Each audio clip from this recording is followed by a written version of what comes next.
Je vous fais le point sur les 3 jours d'essai de pré-saison. Tout d'abord, le premier jour des essais se sont déroulés parfaitement avec les pilotes qui sont revenus dans leur monoplace pour les tester. Un petit rappel sur les pneus Pirelli qui vont du C1 le plus dur au C4 qui est le plus tendre.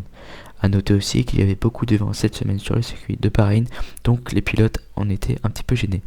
On va commencer équipe par équipe. La première équipe dont je vais vous parler, c'est As. Comme vous le savez, les As ne sont toujours pas au rendez-vous cette année, ils finissent derniers des essais hivernaux. Ensuite, je vais vous parler de Williams. Williams qui est une équipe en développement, mais qui a encore du mal à faire ses preuves. Albon et Sargent ont eu du mal avec cette monoplace, en plus qu'il y ait des problèmes mécaniques au niveau du train avant et de la transmission, c'est qu'ils n'ont pas beaucoup roulé. Ensuite, une équipe qui m'a beaucoup surpris, c'est la Visa Cash Red Bull, donc on va l'appeler la RB1. Ils ont une très bonne voiture, ils ont beaucoup travaillé dessus au niveau stabilité, vitesse et gestion des pneumatiques.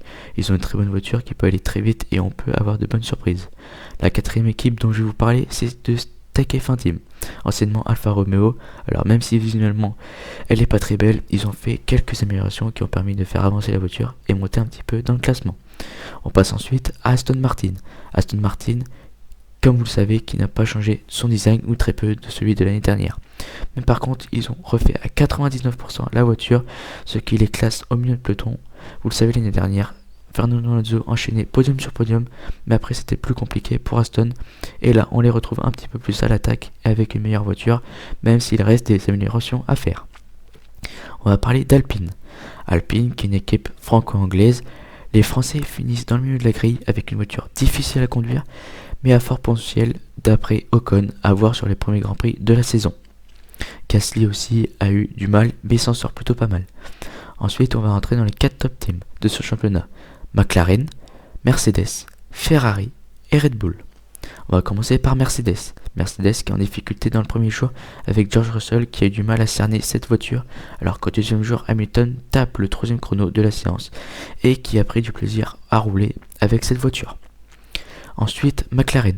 McLaren qui a retrouvé beaucoup de performances par rapport au début de l'année dernière, qui là joue les avant-postes, mais à noter qu'au deuxième jour, ils ont été immobilisés une grande partie de la fin d'après-midi par un problème sur l'arrière qui a obligé à démonter une partie des pièces, à voir sur les premiers Grands Prix si leur monoplace manque de fiabilité ou pas.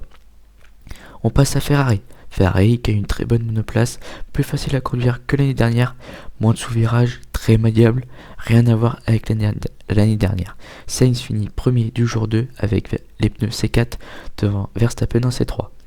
On passe à l'équipe reine de cette année, je pense à Red Bull. Red Bull a encore fait des améliorations sur sa monoplace comme on a vu lors de la présentation de cette monoplace.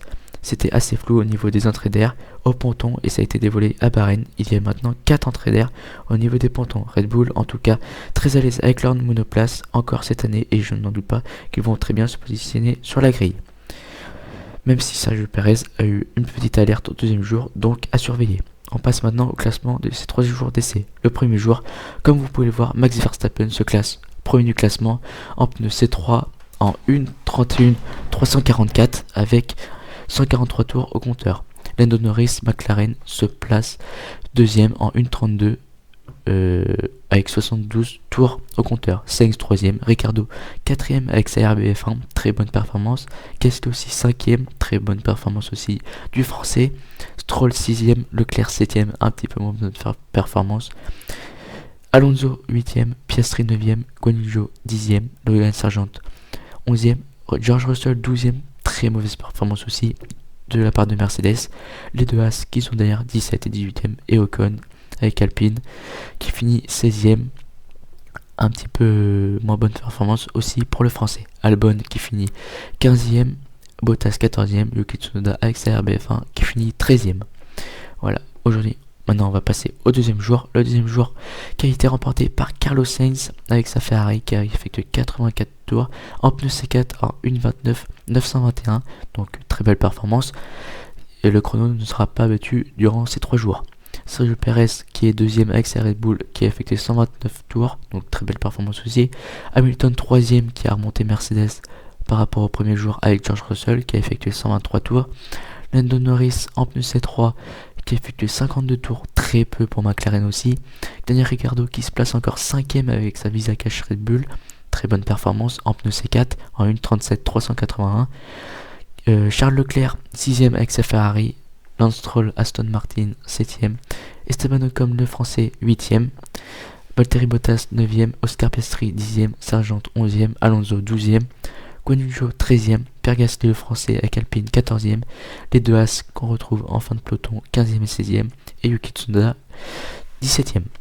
Le troisième jour et le dernier, Carlos Sainz.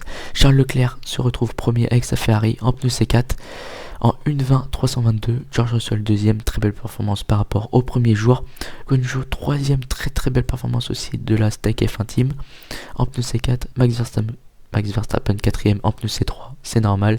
Tsunoda quatrième, Albon cinquième, Oscar Piastri cinquième, septième pardon, Albon sixième, Fernando Alonso 8ème, Carlos Sainz 9ème, Sergio Perez 10ème avec sa Red Bull, moins bonne performance, Hülkenberg 11ème, Hamilton 12ème, moins bonne performance aussi pour Mercedes, Lance Stroll 13ème, Norris 14ème, Pierre Gasly français 15ème avec Alpine, Magnussen 16ème, bonne performance aussi de Haas 11ème et 16ème, Ocon 17ème avec Alpine, Valtteri Bottas 18ème et Daniel Ricciardo qui se place en dernière place. Pendant ces essais, il s'est passé aussi des problèmes avec des bouches d'égout qui se sont détachées au niveau d'un vibreur au deuxième tour et au troisième jour. Alors attention au prochain Grand Prix qui est à Bahreïn, donc attention avec ces bouches d'égout. Et Leclerc qui a détruit son fond plat à cause de ça. Voici les résumés des essais de pré-saison. Et toi, qu'as-tu pensé de les essais de pré-saison? N'hésitez pas à vous abonner et à liker. On se retrouve pour le GP de Bahreïn qui est le samedi 2 mars. C'était l'actu F1.